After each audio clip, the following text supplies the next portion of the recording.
Hello everyone, welcome back to our channel Swapna Shetty. ఇక్కడ నేను వచ్చేసరికి ఈ వీడియో నేను లాంగ్ వీడియో కోసమని ఫోన్ అడ్డంగా పెట్టి తీసినా కూడా నేను కొంచెం జూమ్ చేయడం వల్ల వీడియో అనేది కొంచెం చిన్నగా వచ్చింది. సో మీరు వీడియో చూసేటప్పుడు జూమ్ చేసి అయితే చూడండి, క్లియర్గా కానొస్తుంది. సో వీడియోలోకి అయితే వెళ్ళిపోదాం. ఈరోజు ఓరియో కేక్ అయితే చేశాను అనమాట. సూపర్ వచ్చింది. ఫస్ట్ మనం కేక్ కోసం అయితే ఒక 6 or 5 ప్యాకెట్స్ ఓరియో బిస్కెట్స్ అయితే తీసుకోవాలి. మీ ఇష్టం ఎన్నైనా తీసుకోండి మెజర్మెంట్ బట్టి. సో ఓరియో బిస్కెట్లు అయితే తీసుకున్న తర్వాత మిక్సీలో అయితే వేసుకోవాలి. చించి ముక్కలు ముక్కలుగా తుంచైనా మిక్సీలో వేసుకోవాలి, లేకపోతే నార్మల్గా అయినా మిక్సీలో అయితే వేసుకోవచ్చు. ఓరియో బిస్కెట్ లోపల వెనిలా క్రీమ్ ఉంటుంది అండ్ చాక్లెట్ క్రీమ్ ఉంటుంది. వెనిలా వచ్చరికి వైట్ క్రీమ్ ఉంటుంది అనమాట. సో నేనైతే ఇక్కడ చాక్లెట్ క్రీమ్ తీసుకున్నాను, క్రీమ్ కూడా పక్కకు తీయకుండా.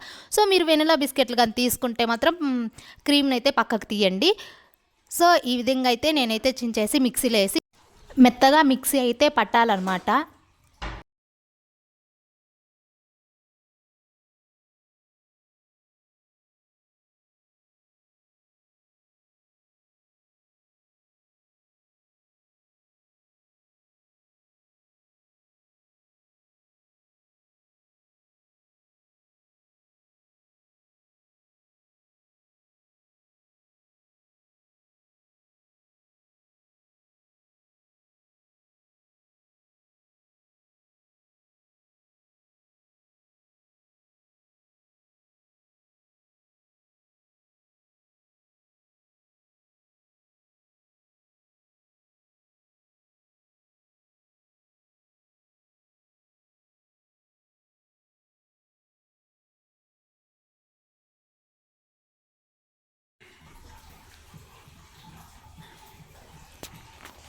సో పౌడర్ లాగా మిక్సీ పట్టిన తర్వాత ఒక చిన్న బౌల్ తీసుకొని దాంట్లో నూనె వేయాలన్నమాట. నూనె వేసి పైన బటర్ పేపర్ వేయండి.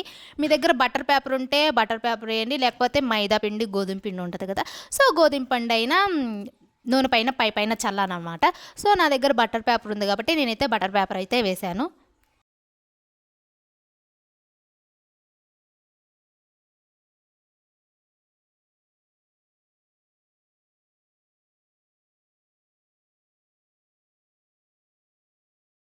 సో ఇలా అయితే మీరు బటర్ పేపర్ వేసి పక్కనైతే కొంచెం పెట్టుకోవాలన్నమాట. పెట్టుకున్న తర్వాత స్టవ్ ఆన్ చేసి ఒక పెద్ద రౌండ్ గిన్నె తీసుకోవాలి, పెద్దది.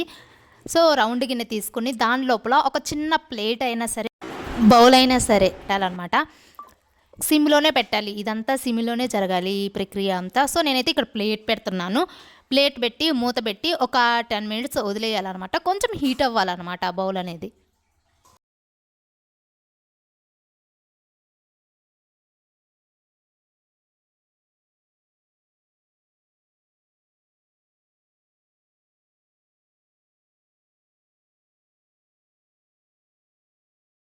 సో ఈలోపు మనము ఓరియో బిస్కెట్లు మిక్సీ పట్టుకున్నాం కదా, ఆ మిశ్రమాన్ని మొత్తం కలపటానికి కొంచెం పాలనైతే వేడి చేయాలన్నమాట.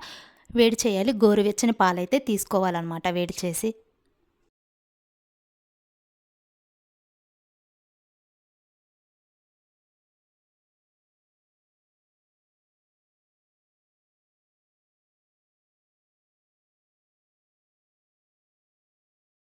స్టార్టింగ్లో మనం ఓరియో బిస్కెట్లు మిక్సీ పట్టాం కదా, ఆ మిశ్రమాన్ని తీసుకొని ఒక బౌల్లోకి తీసుకొని ఆ మిశ్రమాన్ని మొత్తం వేయాలన్నమాట.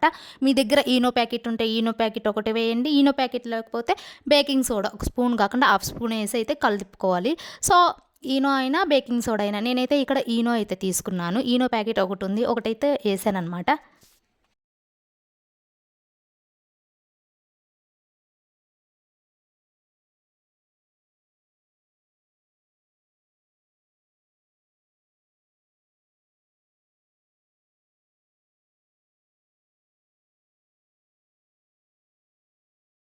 సో ఇలా ఈనో అయినా బేకింగ్ సోడా అయినా వేసి మిశ్రమాన్ని మొత్తం కలిపాలి.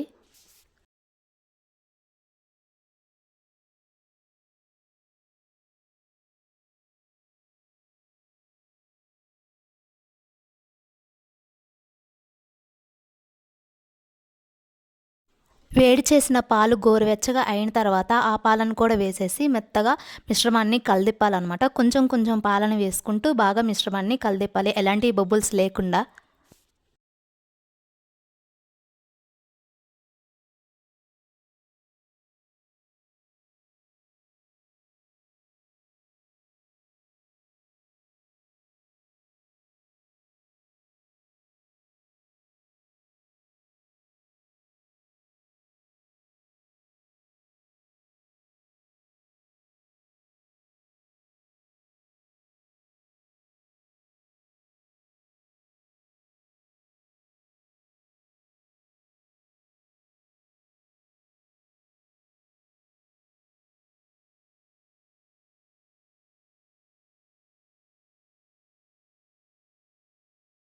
సో పాలను వేసుకొని మిశ్రమం ఎలాంటి ఉండలు లేకుండా కలిపి మనం ఇందాకైతే బటర్ పేపర్ వేసి పెట్టుకున్నాం కదా గిన్నె, ఆ గిన్నెలోకి అయితే ట్రాన్స్ఫర్ అయితే చేసుకోవాలి. సో ఈ విధంగా అయితే ఉండాలన్నమాట.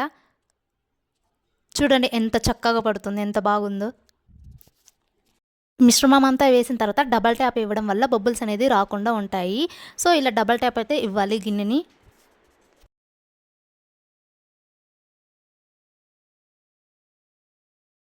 తరువాత మనం స్టవ్ మీద వేడి చేస్తూ ఉన్నాం కదా పెద్ద గిన్నె, ఆ గిన్నెని మూత ఓపెన్ చేసి సో ప్లేట్ పెట్టాం కదా, ఆ ప్లేట్ పైన ఈ మిశ్రమాన్ని అయితే పెట్టాలన్నమాట. పెట్టేసి మూత పెట్టేసి ఒక హాఫ్ అన్ అవర్ 40 మినిట్స్ ఉంచాలి. సో ఈ ప్రాసెస్ అంతా సిమ్లోనే జరగాలి, బాగా గుర్తుంచుకోండి, సిమ్లో జరగాలి. మధ్యలో లైక్ హాఫ్ అన్ అవర్ తర్వాత మీరు మూత అయితే ఓపెన్ చేసి ఒక షాక్ అయినా ఒక పుల్లైనా తీసుకొని ఇలా కేక్ లోపలైతే అలా గుచ్చాలి. గుచ్చడం వల్ల కేక్ ఉడికిందా లేదా అనేది, బేక్ అయిందా లేదా అనేది తెలుస్తుంది అనమాట. షాక్తో పాటు మీకు పిండి కనుక వస్తే ఇంకా ఉడకలేదు, ఇంకా ఒక 10 మినిట్స్ 20 మినిట్స్ అయితే ఉడికించాలి. సో కేక్ ఒక 40 మినిట్స్ తర్వాత నా కేక్ అనేది రెడీ అయిపోయిందనమాట. సో పైన అయితే బటర్ పేపర్ ఉంది కదా, సో ఆ బటర్ పేపర్ అనేది నిదానంగా మనం తీసుకోవాలి. ఇంకొంచెం డెకరేషన్ కోసం మనము చాక్లెట్ అనేది మెల్ట్ చేసుకొని అండ్ డబుల్ మెథడ్లో చేసుకోవాలి. అంటే ఒక బౌల్లో వాటర్ తీసుకొని ఆ బౌల్ గ్యాస్ మీద పెట్టి ఆ బౌల్ పైన ఇంకో బౌల్ పెట్టి చాక్లెట్ వేసి బాగా కరగనివ్వాలన్నమాట. నేనైతే కొంచెం పాలు అండ్ చాక్లెట్ వేసి కరగనిచ్చాను, ఎందుకంటే నా దగ్గర 10 రూపీస్ చిన్న డైరీ మిల్క్ చాక్లెట్ ఉన్నాయి. సో అందుకని పాలు వేస్తే ఇంకొంచెం బాగుంటుంది కదా, కొంచెం ఎక్కువ వస్తుంది కదా అని వేసాను. సో ఈ విధంగా అయితే మెల్ట్ చేసుకున్న తర్వాత కేక్ పైన వేయాలి. సో అది చూసి భయపడకండి, అది పాలు అండ్ చాక్లెట్ మిక్స్ అయిన తర్వాత అలా అయితే కనిపించింది. మిల్క్ అనేది ఆప్షనల్ అనమాట. 10 రూపీస్ చాక్లెట్స్ ఉన్నాయి కాబట్టి కొంచెం ఎక్కువ కనిపించడానికి మిల్క్ అయితే వేసాను, సో చుట్టూ చేరడానికి. సో ఈ విధంగా అయితే డెకరేషన్తో కూడా ప్రిపేర్ చేసుకోవచ్చు.